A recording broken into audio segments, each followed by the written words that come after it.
పాకిస్తాన్ క్రికెటర్లలో వణుకు పుడుతోంది. పాక్ దాడుల్లో ముగ్గురు క్రికెటర్ల మృతిని ఆఫ్ఘనిస్తాన్ జీర్ణించుకోలేకపోతుంది. ప్రతీకారం తప్పక తీర్చుకుంటామంటూ తాలిబాన్లు శపథం చేస్తున్నారు. పాకిస్తాన్ క్రికెటర్లపై అటాక్కు ఆఫ్ఘన్ స్కెచ్ వేసిందా? దీంతో పాకిస్తాన్ క్రికెటర్ల మధ్యలో ఇప్పుడు ఆ భయమే మెదులుతోంది. త్వరలో పాక్, ఆఫ్ఘన్, శ్రీలంక మధ్య జరిగే ట్రై సిరీస్కు ప్రాక్టీస్ కూడా రద్దు చేసుకున్నారు. క్రికెటర్ల ఇంటి ముందు హై సెక్యూరిటీ పెట్టుకున్నారు. పరస్పర దాడులతో ట్రై సిరీస్ జరుగుతుందో లేదో అని ఉత్కంఠ కొనసాగుతోంది. ఇలాంటి పరిస్థితుల్లో శ్రీలంక పాక్ టూర్కు వస్తుందన్న ప్రశ్నలు కూడా తలెత్తుతున్నాయి. అలాగే పాకిస్తాన్, ఆఫ్ఘనిస్తాన్ మధ్య దోహాలో శాంతి చర్చలు ఓవైపు జరుగుతున్న వేళ మరోవైపు పాకిస్తాన్ చేసిన దారుణ వైమానిక దాడుల్లో ఆఫ్ఘనిస్తాన్కు చెందిన ముగ్గురు క్రికెటర్లు మృతి చెందడం ఆ దేశంలో ఒక్కసారిగా రోదనలు మిన్నంటాయి. మృతి చెందిన ఆఫ్ఘనిస్తాన్ క్రికెటర్ల అంతిమ యాత్రకు వేలాదిగా తరలివచ్చిన ప్రజలకు సంబంధించిన దృశ్యాలు చూస్తున్నాం. పాకిస్తాన్ దొంగ దెబ్బతీసింది.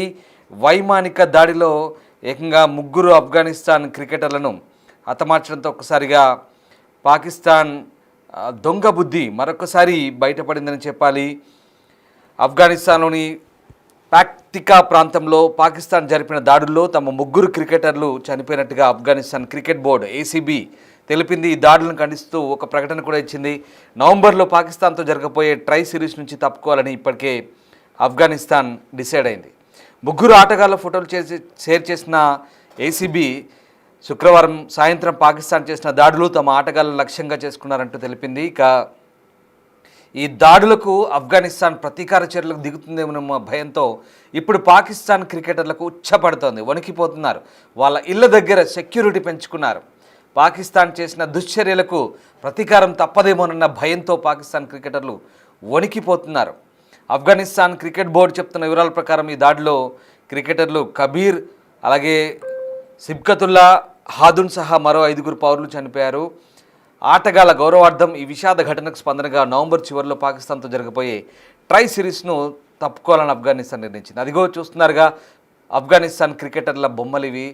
ఆఫ్ఘనిస్తాన్ క్రికెటర్లు అమాయకపు క్రికెటర్లు. ఆ రెండు దేశాల మధ్య జరుగుతున్న దాడులకు వీళ్ళకి ఏమాత్రం సంబంధం లేదు. కానీ వీళ్ళను టార్గెట్ చేసుకొని పాకిస్తాన్ జరిపిన వైమానిక దాడుల్లో ఈ ముగ్గురు చనిపోయారు పాపం.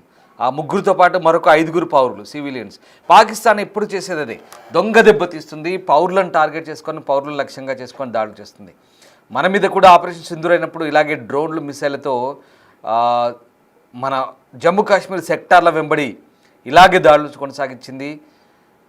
వాస్తవానికి యుద్ధనీతి కాదు ఇది. యుద్ధనీతి తప్పి ఇలా పౌరుల మీదకి దాడులు చేయడం అనేది పూర్తిగా యుద్ధ వ్యతిరేక చర్యలుగానే భావించాల్సి వస్తుంది. కానీ పాకిస్తాన్కు అలాంటివేమీ, ఆ నీతులు ఏమీ పట్టవు. ఇప్పుడు జరిగిన దాంట్లో కూడా అదే పరిస్థితి. సరిగ్గా ఆఫ్ఘనిస్తాన్ చెందిన ఈ ముగ్గురు ఆటగాళ్ళు ప్రాణాలు కోల్పోయారు. చూడండి, అదిగో ఆ ముగ్గురితో పాటు మరొక 5, మొత్తం 8 మంది దాకా ప్రాణాలు కోల్పోయిన పరిస్థితి. పాకిస్తాన్, ఆఫ్ఘనిస్తాన్, శ్రీలంక పాల్గొంటున్న ఇక ట్రై సిరీస్ T20 మ్యాచ్లు అయితే నవంబర్ 17 నుంచి 29 వరకు లాహోర్ రావల్పిండిలో జరగాల్సింది. ఆఫ్ఘనిస్తాన్ క్రికెటర్ రషీద్ ఖాన్ ఎవరైతే కెప్టెన్ ఉన్నాడో పాకిస్తాన్ గగనతల దాడులకు విషాదంగా వర్ణించారు. పౌరులను లక్ష్యంగా చేసుకోవడం పూర్తిగా అనైతికమని, దారుణమన్నారు. ఇలాంటి అక్రమ చర్యలు మానవ హక్కులు ఉల్లంఘించడమేంటో ఆయన పోస్ట్ చేశారు. ఇక ఆఫ్ఘనిస్తాన్ సరిహద్దు ప్రావిన్స్ అయిన పాక్తికాలో పాకిస్తాన్ బాంబు దాడులు చేసి వీళ్ళని హతమార్చింది. తాలిబాన్ అధికారులు దీన్ని ధృవీకరించారు. చూస్తున్నారుగా ముగ్గురు యువ క్రికెటర్లు, ఎంతో భవిష్యత్తున్న యువ క్రికెటర్లు సిబ్కతుల్లా, హరూన్, కబీర్, అఘా, ఈ ముగ్గురు యువ క్రికెటర్లు ప్రాణాలు కోల్పోయారు. Afghanistan cricket board ACB stands in solidarity with the martyred cricket players of Paktika అంటూ ఆ పోస్ట్ మనం చూస్తున్నాం. సో వాళ్ళందరికీ కూడా నివాళులు అర్పించి చనిపోయిన వాళ్ళందరికీ కూడా. ఇక ఈ పాక్తికా ప్రావిన్స్ అనేది తాలిబాన్ సరిహద్దుల్లో ఉంటుంది, పాకిస్తాన్కు దగ్గరలో ఉంటుంది. సో ఇక్కడ అర్గహాన్ అనే ప్రాంతంలో ఓ ఇంటిపై బాంబులు వేసింది. దాడిలో పౌరులు చనిపోయారు, మరికొంత గాయపడ్డారు. ఇక ప్రస్తుతానికైతే పాకిస్తాన్ కాల్పుల విరమణ ఉల్లంఘించి ఈ పాక్తికా ప్రావిన్స్లో 3 చోట్ల బాంబు దాడులు చేసినట్టుగా తెలుస్తుంది. ఆఫ్ఘనిస్తాన్లో కాల్పుల విరమణ ఉల్లంఘన దాడులకు సంబంధించి పాకిస్తాన్ అయితే ఇంకా స్పందించలేదు. అంతకుముందు పాకిస్తాన్, ఆఫ్ఘనిస్తాన్ 45 గంటల కాల్పుల విరమణకు అంగీకరించాయి. ఖతార్ మధ్యవర్తిత్వంతో దోహాలో చర్చలు అయితే జరుగుతున్నాయి. ఓ పక్క దోహాలో చర్చలు జరుగుతుంటే మరో పక్క ఇలా దొంగ దెబ్బలు తీయడం. మనతో కూడా అంతే కదా, మనతో కూడా కాల్పుల విరమణ ఒప్పందకు వచ్చినప్పుడు కూడా వరుసగా 3-4 రోజులు రాజస్థాన్, తూర్పు భారత్ వైపు, అలాగే పశ్చిమ భారత్ వైపు, రాజస్థాన్ కావచ్చు, పంజాబ్ కావచ్చు, జమ్మూ అండ్ కాశ్మీర్ కావచ్చు, ఈ ప్రాంతాల్లో దాడులు వరుసగా చేసింది 4 రోజుల పాటు. అయినప్పటికీ కూడా మనం సంయమనం పాటించాం. సేమ్ అలాంటిదే ఇప్పుడు అక్కడ కూడా చేస్తుంది. ఓవైపు 48 అవర్స్ సీజ్ ఫైర్కి పోయింది ఖతర్ మధ్యవర్తిత్వం కోసం వెంపర్లాడుతుడు, మరోవైపు దాడులు చేయడం. ఇది దొంగ నీతి, దొంగ బుద్ధి. పాకిస్తాన్ విషయంలో పదే పదే మనము అనుభవించాం, ఇప్పుడు ఆఫ్ఘనిస్తాన్ అదే అనుభవిస్తుంది. ఇక ఆఫ్ఘనిస్తాన్ దేశంలోని ఉర్గున్ జిల్లాలో జరిగిన ఈ సరిహద్దు దాడిలో ఈ 3 క్రికెటర్లు మరణించడం ఇప్పుడు ఒక్కసారిగా దేశంలో విషాద ఛాయలతో అలుముకున్నాయి. పాకిస్తాన్ క్రికెట్ బోర్డు ఏర్పాటు చేసిన ఈ ట్రై సిరీస్ని అయితే ప్రస్తుతం వీళ్ళు బహిష్కరించారు. సోషల్ మీడియా ద్వారా ఈ విషయాన్ని అభిమానులకు ఆఫ్ఘనిస్తాన్ క్రికెట్ బోర్డు అయితే తెలియజేసింది. చనిపోయిన వారి గౌరవ సూచకంగా నవంబర్ చివరిలో ఈ రద్దు అనేది అన్నట్టుగా ఏసీబీ ట్వీట్ చేసింది. ఇక దీనిపై అయితే పాకిస్తాన్ క్రికెట్ బోర్డు ఇంకా స్పందించలేదు. ఆఫ్ఘనిస్తాన్ శ్రీలంకతో జరగబోయే ట్రై సిరీస్, పాకిస్తాన్ ఆఫ్ఘనిస్తాన్ ఆడే 2వ ట్రై సిరీస్, అలాగే పాకిస్తాన్ గడ్డపై ఆఫ్ఘనిస్తాన్కి ఇది మొదటి సిరీస్ అయ్యేది ఒకవేళ ఆడితే కనుక. ఈ 3 దేశాల సిరీస్లో ఆఫ్ఘనిస్తాన్, పాకిస్తాన్ 2 సార్లు తలపడాల్సి ఉండేది. మొదటి మ్యాచ్ నవంబర్ 17 అయితే రెండవది నవంబర్ 23న జరగాల్సింది. కానీ ఇప్పుడు ఇవన్నీ కూడా గందరగోళంలో పడ్డాయి. ఈ టోర్నమెంట్ రద్దయ్యే అవకాశం కనిపిస్తుంది. మొత్తం మీద వీళ్ళు చేసినటువంటి నీతిమాలిన పనికి ఇప్పుడు అమాయక పౌరులతో పాటు క్రికెటర్లు కూడా మరణించిన పరిస్థితి. ఇరు దేశాల మధ్య 48 గంటల కాల్పుల విరమణ ఒప్పందం అమల్లో ఉండగానే పాకిస్తాన్ ఈ దాడులకు పాల్పడ్డట్టుగా ఆఫ్ఘనిస్తాన్ ఆరోపిస్తుంది. ఉర్గున్, బర్మల్ జిల్లాల్లో ఈ సివిలియన్స్ నివాస ప్రాంతాల లక్ష్యంగా ఈ దాడులు అయితే కొనసాగినట్టుగా తెలుస్తుంది. సో మొత్తం మీద ఇటు భారత్ను కూడా నిందిస్తున్న పరిస్థితి, మరోవైపు ఆఫ్ఘనిస్తాన్తో తలపడుతుంది. ఓవైపు ఏమో మధ్యవర్తిత్వం కోసం చర్చలకు పాకులాడుతుంది. సో అంతలోనే మళ్ళీ దాడులు. అంటే వీళ్ళ పూర్తి స్థాయిలో వీళ్ళ వైఖరి ఏంటనేది పూర్తిగా ఒక రకంగా ప్రపంచ దేశాలన్నీ కూడా అర్థమవుతున్న పరిస్థితి. అమాయక పౌరులను చంపడం, అలాగే ఆ క్రికెట్ ఆటగాళ్లను ఊచకోత కోయడం అయితే దారుణం, క్షమించడానికి నేరం అంటూ అల్లా అమరవీరులకు స్వర్గంలో అత్యున్నత స్థానాన్ని ప్రసాదిస్తాడంటూ రషీద్ ఖాన్ అక్కడి క్రికెట్ కెప్టెన్ ఆయన పోస్ట్ చేశాడు. ఆఫ్ఘనిస్తాన్లోని ఆగ్నేయ ఈ పాక్తికా ప్రావిన్స్లో వరుస వైమానిక దాడులు జరిగిన తర్వాత ఈ మరణాలు అయితే నమోదించబడ్డాయి. సో మొత్తం మీద ఉద్రిక్తతను తగ్గించడానికి ఓవైపు చర్చలు అంటూనే మరోవైపు ఈ దాడులు. ఆ దృశ్యాలు చూసాం కదా. ఇక పాకిస్తాన్ అలాగే ఆఫ్ఘనిస్తాన్ మధ్య ఈ ట్రై సిరీస్ అనేది జరిగే అవకాశం లేదనేది చాలా క్లియర్గా కనిపిస్తుంది. ఎందుకంటే ఈ 3 దేశాలు పాల్గొనాల్సి ఉంది. ఇప్పుడు ఇంత జరుగుతుంటే శ్రీలంక వస్తుందా? ఇలాంటి ఉద్రిక్తతల మధ్య శ్రీలంక పాకిస్తాన్లో అడుగు పెడుతుందా? డౌటే. ఎందుకంటే శ్రీలంక ఇప్పుడున్న పరిస్థితుల్లో పాకిస్తాన్లో రాదు, అడుగు పెట్టదు. అంతేకాదు, మీరు కొద్ది రోజులు చూస్తూ ఉండండి, ఇలాంటి వాతావరణం కంటిన్యూ అయితే పాకిస్తాన్ లోపల అంతర్గత కలహాలు. మొన్నటిదాకా చూసాం, లాహోర్ మురిద్కేలో భయంకరమైన కాల్పులు, వందలాది మంది చనిపోయారు, 280 మంది పైగా చనిపోయినట్టుగా వార్తలున్నాయి. కానీ అక్కడ ఇంటర్నెట్, సోషల్ మీడియా పూర్తిగా బంద్ చేశారు కాబట్టి బయటి ప్రపంచానికి తెలియలేదు.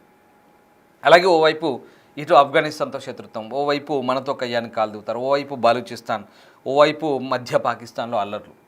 ఇంత జరుగుతుంటే ఎవరైనా ఆ దేశానికి వెళ్ళి ఆడగలరా?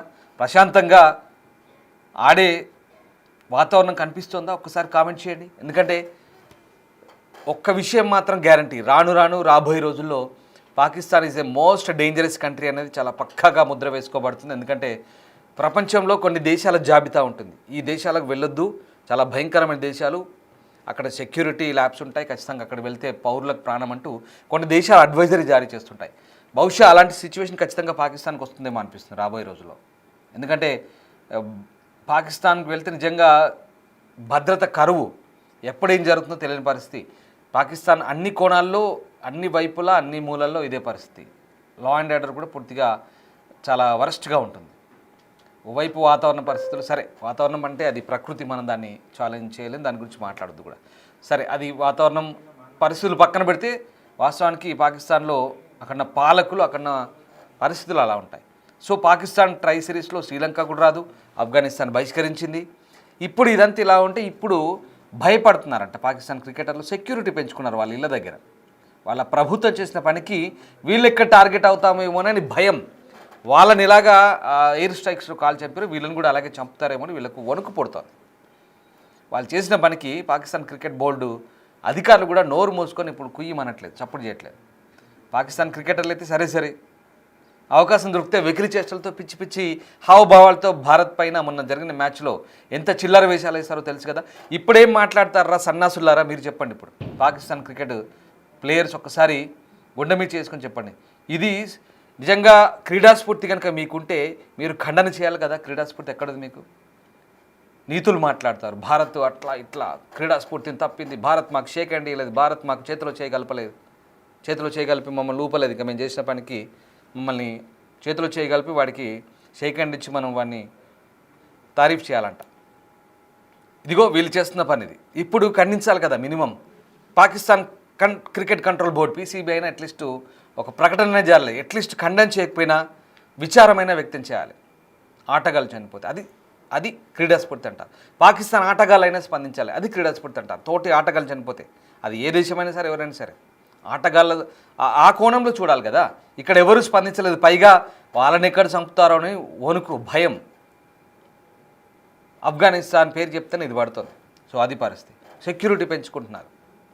సో అది పరిస్థితి. ఇంత జరుగుతున్న పాకిస్తాన్లో ఓవైపు చర్చలంటూ మరోవైపు దొంగ దెబ్బలు తీయడాలు, ఇవన్నీ కూడా ఒక్కటి మాత్రం గుర్తుపెట్టుకోండి, హింసను నమ్ముకుంటే ఎప్పటికైనా మంచిది కాదు అనేది పాకిస్తాన్ తెలియాల్సి వచ్చే సందర్భం ఇంకా దగ్గరలోనే ఉంది.